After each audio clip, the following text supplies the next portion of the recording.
Ja, po tako dobri predstavitvi je nekako težko nadaljevati.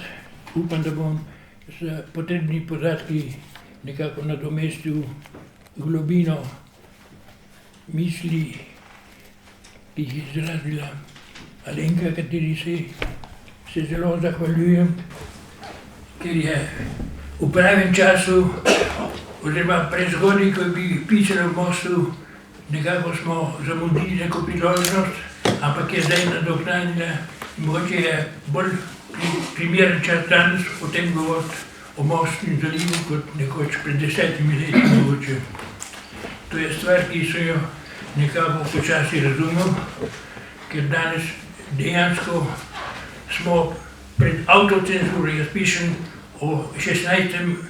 o 9. septembru, 8. pravzaprav, ki je dan kapitulacije Italije, ko je 300 000 italijanskih vojakov varno se vrnilo domov, in ob tem seveda lani te številke nisem poznal, zdaj pa znam, da je tako visoka številka. In ko človek piše, zakaj ljudje so na ta način, miren način reševali problem, zaradi tega, ker takrat se politika ni še uspelo se vtikati. In to pisati, to je še vedno v nekem smislu tabu tema, vsaj na Primorskem.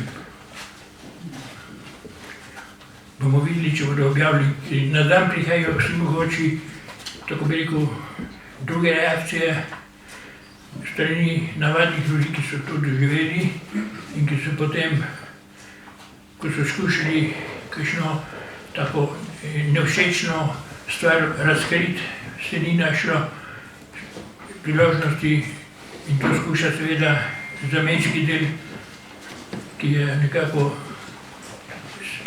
nekako združen z gibanjem, ki je nastalo z vsakoletno Drago. Je tukaj prisoten Ivo Jevnikar, duša tega napora seznanjati s to nepoznano preteklostjo in bolečino drugih. Ker bolečine drugih ne radi priznamo, to je velik problem. Je splošni svetovni problem tudi vseh tistih, ki bolehajo za razne psihične bolezni in depresijami, je nekako posebno mladi, ozadje je to nepriznavanje, da nisi ravnal vedno prav. In to je velik problem, priznati, da smo grešili v nekem smislu.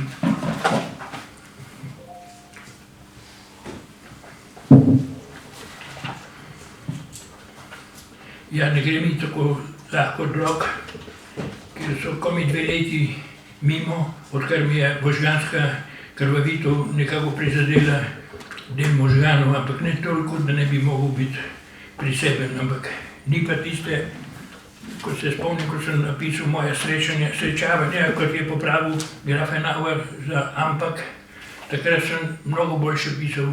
In če kdo želi, ker gotovo nisem napisal na taki ravni, kot sem to napisal takrat, je verjetno, ga dam na razpolago, lahko razmnožimo, tako da se vse tisto, ker ne bom imel dovolj časa povedati, zlasti o nastanku Mosta, z odnosi z Rožancem in tudi tole, bi rekel, ne rečem soočenje z zalivom in drugimi stvarmi, sem mnogo boljše opisal tam in zaradi tega tudi omenjam kar na začetku.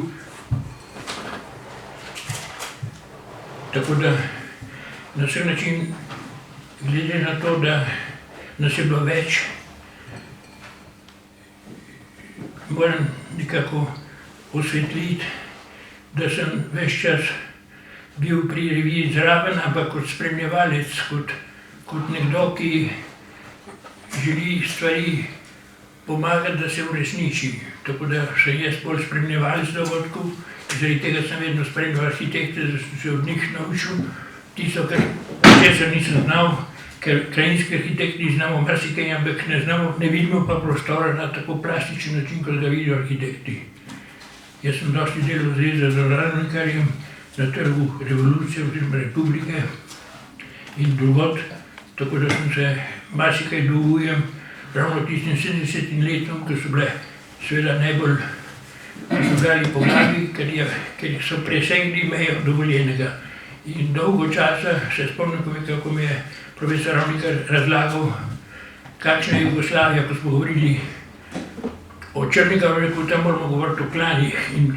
In to je veljalo tudi za Bosno, ker je takrat bil tajkun Fikret Abdić, če se prav spominjam. Agrokomerc. Ja, in tako naprej. Tako da te stvari, mi smo seveda Mostovci govorili o dialogu, ampak on je rekel, resničnost je malo drugačna, je povedal, da za komunizmom so očitno druge stvari. Stari svet je prihajal, se je podaljšal v to tako imenovano naprednost, ne da bi jo kakorkoli okrnili, ker so imeli vsega od tega korist in v tem je potem pisal Marjan Rožan ničel za slovenskem, ker je nastal novi razred, bolj kot si je ga zamislil Džilas, oziroma ga opisal, ker je bil dejanski razred, ker so prednost komunizma je, da so vse tiste, ki se niso mešali politiko, obdarovali z dobrimi mesti. In tako se je nastal srednji razred, čisto nov, ki je različen od drugih srednjih razredov, ker so ponavadi je bil za meščana, je bilo vedno neki vzpon družbeni, ampak tudi hkrati intelektualni.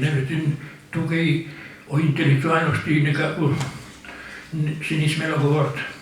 Zaradi tega je nastal ta razred tako in zaradi tega danes še vedno so problemi, ker je cel kup ljudi se rodilo v tem sistemu in je lepo se plasiralo in so bili v nekem smislu, kako bi rekel, zavarovani do konca življenja.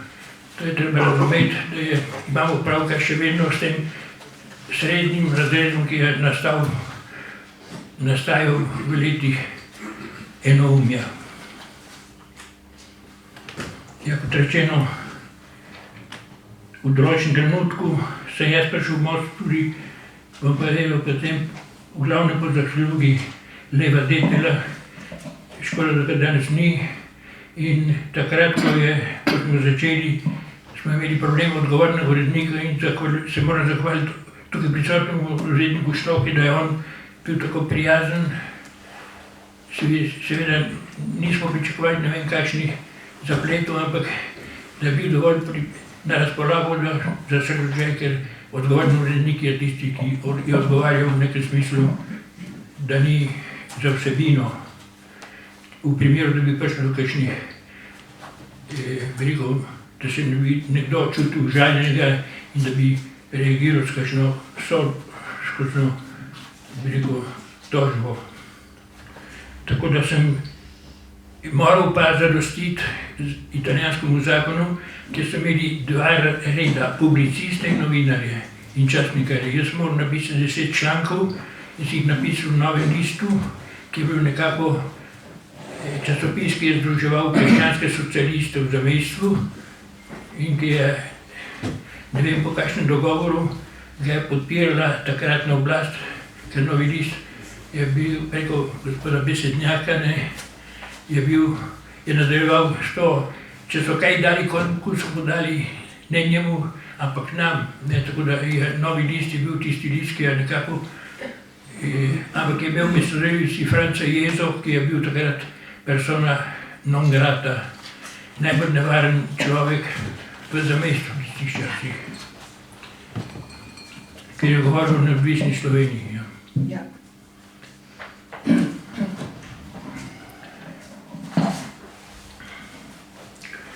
Ja,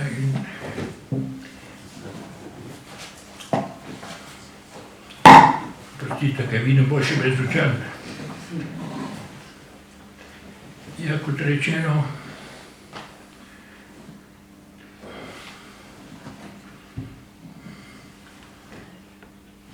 danes je čas priložno, da opišemo vlogo Aleša Lokarja, ki je bil v nekem smislu glavni urednik nekaj let, ker je bil profesor ekonomije in je v Anconi, na univerzi v Anconi in je prvi začel razlagati razvoj slovenske zavesti drugače, kot so jo prikazovali zgodovinarji. To pomeni, da je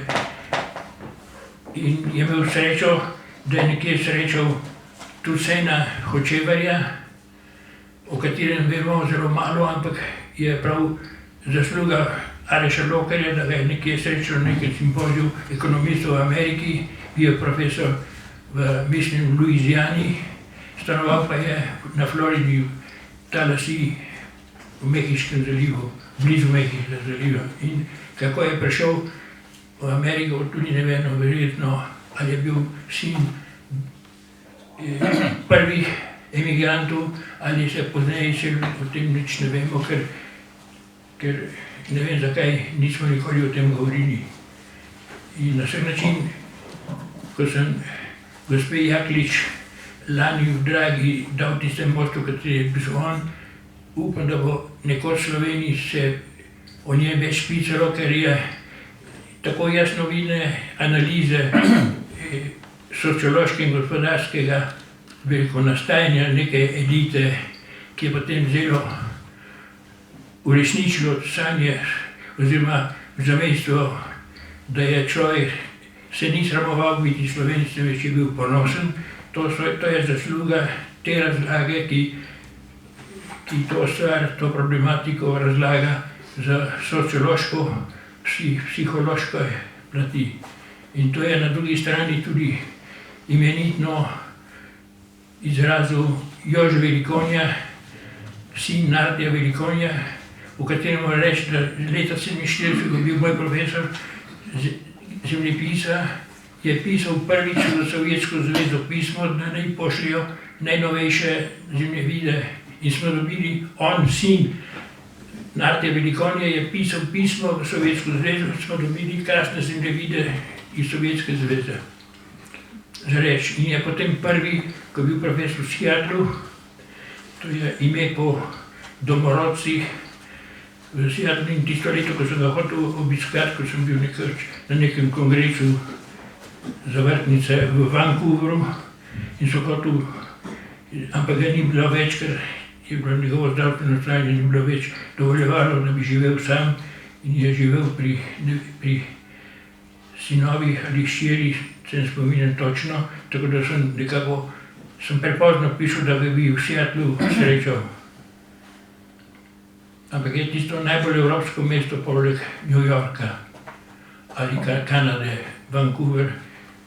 Vsa Kanada se razlikuje od Amerike, potem, da je vpliv evropski čisto močnejši, kot je v Ameriki, v Združenih državah Amerike. Tako da je Velikonja bil, tudi takrat je razbil neke mite, ki smo jih imeli Slovenci, da imamo najlepšo deželo, in je rekel, takih lepih, krasnih deželjih je na svetu nič koliko, tako da se je nekako spravil na trda tla. Tako, in potem je kot prvi prišel skupino svojih študentov v tedanjo Jugoslavijo. In to je bil čudež, da smo to posrečili. Zdaj reč, kako je nekdo presegel vse travme, družinsko osebne, in začel na drugi način, in na te način je rahljal odnose, ker njega samega bi lahko ustavljali kot skupina študentov, to bi bilo takoj mednarodna zadeva, razumete? In to je on pogruntal, žal, ko je bil nekoč na predavanju, ki je uredilo Društvo izobražencev, je predaval o čem? O nobodyjih. Vsi tisti, ko so imeli težak priimek in ga ni tisti uradnik ni razume, napisal John Nobody. In tako je nekoč, ko je hodil, ne vem, po teh starih mestih, ki so zaprli rudnike in so se soočali z socialno krizo, to je Ameriki, bi rekel, na dnevnem redu, je on hodil po pokopališčih in je odkril te nobodyje. Žal so bili skoraj vsi italijanskega porekla, ker je videl po kraju rojstva, ker so jih enostavno, ko so štrajkali, so jih postrelili. Tako da so končali na pokopališče kot nobody. In to knjigo, takrat ne vem, če njegovi sorodniki še imajo kakšne v arhivu, če so dobili arhiv ali podatke o tem, to je bila knjiga, s katero bi se lahko Slovenci lahko bi postavili, ker to je zgodovina Italijanov, ki tudi sami Italijani je ne nočejo slišati, ne. To so tista velika, da so bili oni tudi novodi nekoč. Po vojni se spomnim Nemčiji, Italijani so bili na zelo slabem glasu in so raje imeli opravka Nemčiji s Španci, ne.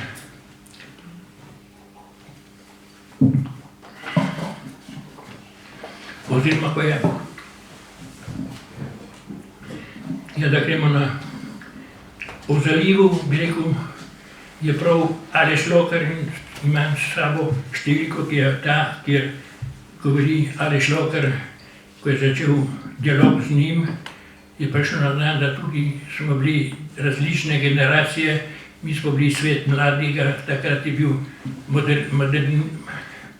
moderna, zelena doba je prinesla vrsto velikanskih sprememb, to so bila leta 68, ko je ves svet bil uporniški in tukaj se nismo bili na isti valovni dolžini, seveda Boris Pahor je bil edini, ki se je v času prvega iz občine Kozbeka, drugo je prišlo pozneje, ko je objavil Strah in pogum in ga edini se zavzel zanj, potem je bil kaznovan in zaradi tega v Primorskem dnevniku nismo nikoli brali, da je bil v koncentracijskem taborišču, danes piše vsi, ampak takrat niso pisali, tako da nismo niti vedeli, da bil on sam se ni hvalil s tem, tako da je hotel biti, bi rekel, normalen človek, ampak zaradi tega smo ga še enkrat malo pretiravali, ker mladi radi pretiravamo.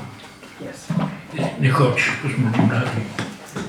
Tako da to povem, da je bil v nekem smislu psihološki problem in mi smo poznali predvsem perspektivo, če smo bili blizu preko Kozbeka, pravzaprav me Aleš Loker pripeljal do Kozbeka in potem sem tudi neodvisno sam hodil do njega in potem je Kozbek preko spoznal, navezal stike z Rožancem in potem Rožanc, stara sem kar malo že, tako da jaz sem od njega šel na drugega in potem je, in tako da je s Kozbekom smo imeli poseben, bi rekel, odnos in seveda smo vedeli, je vedno nas nekako umiril glede Pahorja, ker on je bil prijatelj obeh, na eni strani, ker na drugi strani je videl nas, ki smo bili povezani potem z Rožancem, neko mlado generacijo, ampak sam,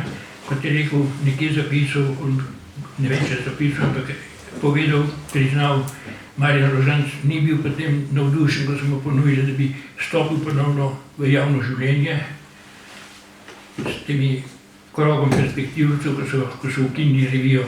Tako da je Kozbek takrat, ne vem, če kdo od prisotnih mi lahko potrdi, ampak verjetno je preveč trpel, oziroma družina zaradi tega in na koncu ni bil več tako mlad, da bi ponovno šel, ko je bil že preko, je bil blizu 60 letih, takrat ne greš v take nove zadeve, če nisi tudi, on je bil že takrat, po mojem, se je začela pojavljati kakšna zdravstvena težava, ki je potem, bom povedal, nastopila, ko je bil star približno 70 let. Ja, zareč, in takrat smo, ko so ukinili perspektive, to je bila tudi priložnost, malo prej smo se srečali s Kozbekom in ko so ukinili, je Aleš Loker najprej napisal članek v Mostu, ampak potem objavil tudi v tržaškem najbolj branem kulturno-političnem mesečniku Trieste Trst dolg članek, v katerem je ves ta pojav natanko razložil, seveda ga vključil tudi v splošno jugoslovansko problematiko, oziroma bi rekel nastajanje nekih novih tendenc. In seveda na drugi strani to je bilo leto 64, leto, ko sem spoznal Leva Detelo, ki je komaj zapustil Ljubljano in izbral Dunaj za svoje novo mesto, in sem ga večkrat, njegovo ženo Mileno, obiskal v njihovem razmeroma majhnem stanovanju z ozko kuhinjo in straniščem še na hodniku. Za reči, kako je bilo takrat značilnim za delavski, Cankarjev Ottakring.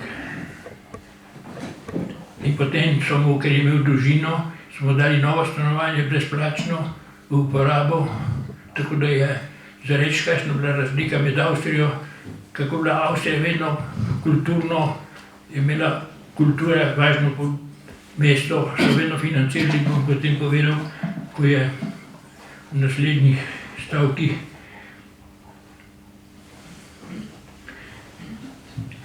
Da so vedno imeli odborništvo in odborni kulture.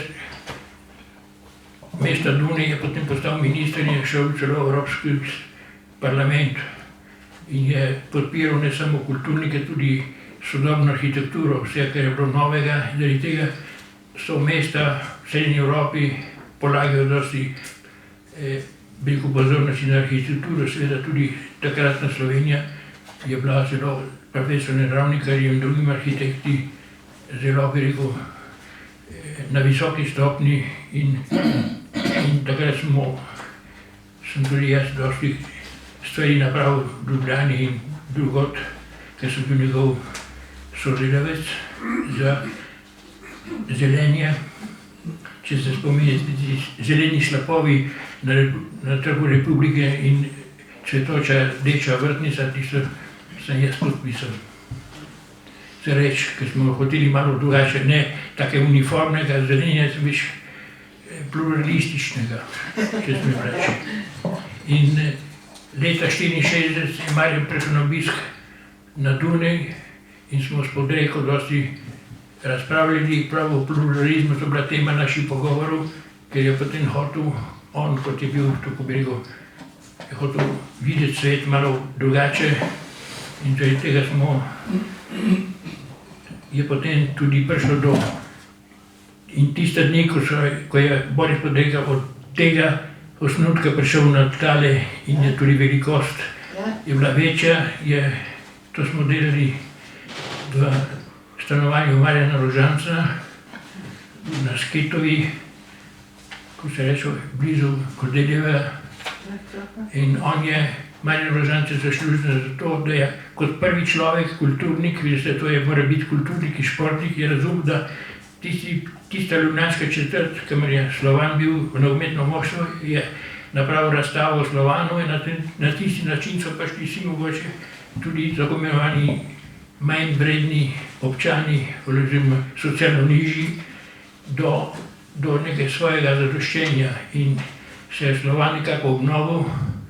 Se spomnim, da je cel kup igralcev je potem tudi bralo njegove spise, to pomeni, da so bili ponosni nanj in ker so odkrili neko identiteto kraja, kamor so bili doma. Razumete, to je on napravil.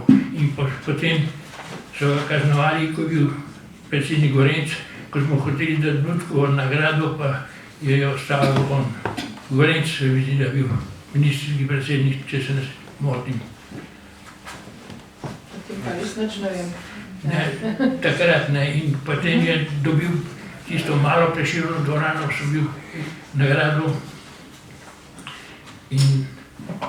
Ampak kasneje, v tistih časih, se moram vrniti nazaj, je bilo več takih dogodkov in ko je napisal Nič na Slovenskem, takrat je prišlo do tega, do marsikaterega novega dogajanja in to smo se, in kako bi rekel, in to je sovpadalo tudi s procesom in tudi je sovpadalo z objavo lipicancev v Šegovi sodobnosti in to je bil drugo izobčenje Kodbekov iz javnosti. In potem je prišlo do kulturnega volka strani kroga perspektivcev in takrat so Dominik Smolet, Dane Zajc in Marjan Rožanc sodelovali v številki Mosta 90 leta 66 in tisto leto se je začelo, smo začeli tudi objavljati njegove članke oziroma so po naši zaslugi. Tukaj je tudi prisoten Bister, ki je poleg Zdolca pelil Marjanove članke Rekviem za velikega duhovna in nič na slovenskem v odlično nemščino. Tako da je skoraj brez popravkov Neues Forum, ki je bila vodilna avstrijska kulturno-politična revija s 14.000 naročniki. Vsa avstrijska elita, politična in kulturna, je imela na mizi to revijo, zaradi tega je bilo to velikanska, bi rekel, pomoč za Marjana Rožanca.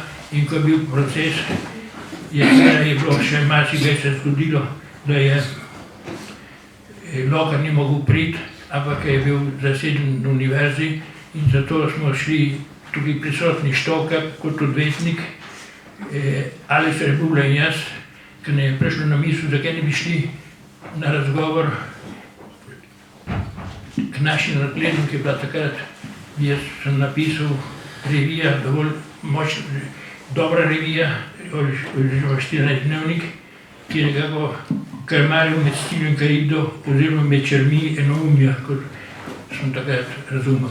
Oni so nas sprejeli in smo povedali, da nismo, bi rekel, da nimamo nobenih skritih namerov, da hočemo samo normalizirati stanje, kulturno sodelovati med Matico in Zamejstvom. To je bil naš cilj. In to je na vsak način, ta gesta je bila, bi rekel, znak, ki so ga potem upoštevali, tako da je tista kazen je postala za 2 leti je bila, ampak za dolgo 5 let. Če se ne motim, on je bil vsaj na 2 leti, ima 5-letno obdobje. In tako, ampak tisti eksploat je bil, da je zamejski odvetnik Bogdan Verdon prišel na idejo in verjetno v pogovoru z Matejem Poštovanom, ki je bil takrat urednik na postaji Trsta, če ne odgovorom, ne se mi zdi. In da je napisal pismo, s čim prepričati oblast, da nisi sovražnik, ker Rožancem takoj očitali, da sodeluje z emigranti, zaradi tega smo se tudi v določenem trenutku našli z Levom Detelo, ker to je zdaj postavila rumora, ker je vedel, da ga bodo lahko kadarkoli ga potem vtaknijo noter in pozneje to, ko je imel ta 5-letni rok, ampak takrat je Matej Poštovan napisal članek v Katoliškem glasu, ki je bil takrat res katoliški glas na star način in je tam napisal pismo, kjer katoliški glas nekako očita Mostu, da vnaša zmedo med dobro misleče tradicionalne katoličane, ker je objavila stvari, ki jo zavestno oddaljujejo s svojimi teksti od katoliškega občestva. To pomeni, da točno ne vem, ima nekje založen to številko katoliškega glasa, to je bil smisel in na ta način razbremenil to, kar bi bila obtožnica. In tako so oni mislili, da nima smisla, da nadaljujo, da ga obsodijo. Po mojem je bilo to neke vrste kup, eksploat našega odvetnika, ki je med drugim tudi nekaj mesto preživel na Gornjem otoku, Bogdan Berdon. Bogdan Berdon je bil zelo pomemben sodelavec Mosta, ker je prvi začel pisati, oziroma je primerjal ljudska štetja v dobi fašizma in po vojni in ugotovil, da smo največ Slovencev niso bili italijančni fašisti, temveč po vojni italijanski komunisti. Ko je prišel utrtu na površje kot tajnik KPI-ja, ki je takrat še neodvisno od državnega Vittorio Vidali, to je bil agent Kominterne, slavni komandante Carlos, ki je v prvi bojni črti streljal na vsakega, ki se je narahlo za korak umaknil. Tako da ga na bojnih črtih je streljal. In to je bil on, komandante Carlos. In je, kot je v knjigi, ki je napisal Anarhist in pobijal je skoraj vse anarhiste, kot je potem v predgovoru za knjigi Andresa Gorza, ki je pisal o Stalinovih čistkah in težavah, ki so jih imeli anarhisti, in to posebej te svoje izkušnje v Španiji, da je Vittorio Vidali lastnoročno ubijal ljudi, ki je imel močne roke, in on je bil stalno potoval po celem svetu in je bil vpleten tudi v umor Trotskega. Tako da vse te stvari, ta človek je potem v Trstu napravil, bi rekel, je Tito Stalin dosegel take viške, ki so nepomljivi danes. Tako da so ljudje pravoverni stalinovci svoje otroke iz slovenskih šol pisali italijanski, tako da smo cel kup ljudi je bilo takrat po italijančinu. Čez noč je Sveti Jakob iz slovenske četrti postal nekaj čisto drugega. In to so stvari, ki jih je samo v Mostu lahko objavil. Seveda to je še danes, se malokrat o tem piše, seveda je nekaj malega napisal tudi Pirjevec o tem, ampak dejansko v globino dejstvu je prvi zaoral Bogdan Berdon. In zaradi tega to pomeni, da Most je bil res tudi za naše teme, ne samo za vse slovenske, naše v smislu zamejske, pomemben, ker zaliv je bil malo drugačen. To pomeni, Bogdan Berdon je bil tudi človek akcije in je v Mostu je bil na eni strani tudi koristen, ker je prinesel te teme, ki jih mi kulturniki ne bi zmogli, oziroma se nismo dovolj s tem spopadali. Ja, tako da in da povem še kakšno malenkost o Alešu Lokarju, ko je grozil proces Rožancu, je napisal, prav on je povezal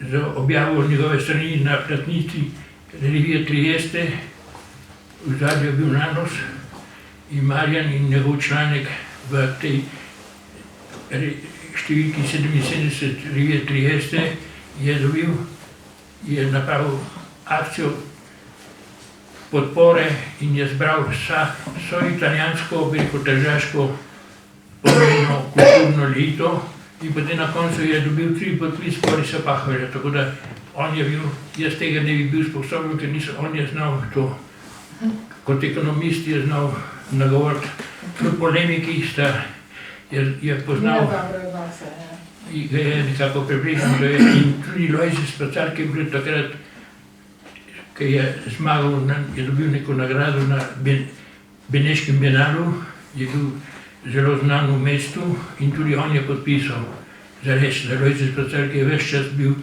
hvaljen od Primorskega dnevnika, je podpisal to stvar. Tako da tale proglas, apel. Tako da to je napravil Aleš Lokar in verjetno kaj takega ne bi težko si predstavljati, da bi to tudi to napravil, ker mi lahko potrdi, Štoka ni tako enostavno dobiti podpise neke elite za neznanega avtorja, v Trstu neznanega avtorja.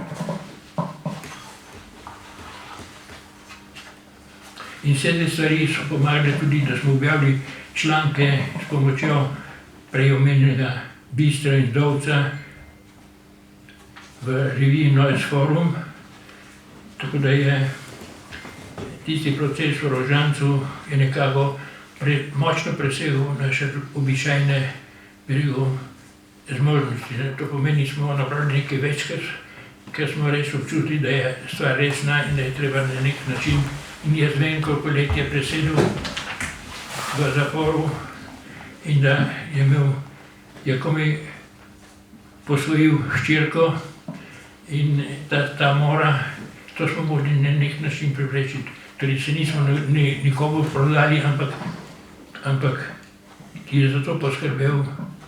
Dobri odnosi koroških Slovencev v Avstriji so bili v stiku z vsem in zaradi tega so tudi in pomoč, ki so dali, ne rečem zameno, ker sem dosti tudi sam objavil v Omladju in koroških Slovencih, ampak smo bili nekako kot generacija vsi eden blizu drugega in vsi eden z drugim solidarni. To pomeni v tem primeru z Rožancem in je prišlo do tega, bi rekel, uspešnega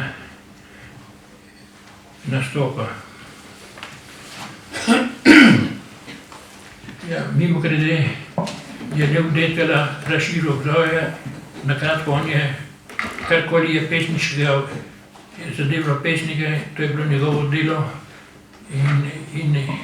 in tudi njegova žena Milena Merlak je kdaj objavila, tako da je bila to gotovo v tistih letih pridobitev, ker on je bil modernist oziroma in seveda se nista po literarnem okusu nista se nekako bila blizu z Rožancem, zaradi tega, kot rečeno, zaradi tistega obdobja, ko je moral nekako paziti, smo skušali nekako in Dettela je razumel in tudi po sloveništi veliki tisti črnobeli na koncu je Dettela nekako priznal, da ni zameril, je razumel, da je bila neka višja sila, ki nas je prisilila, da smo se nekako, da smo se razšli.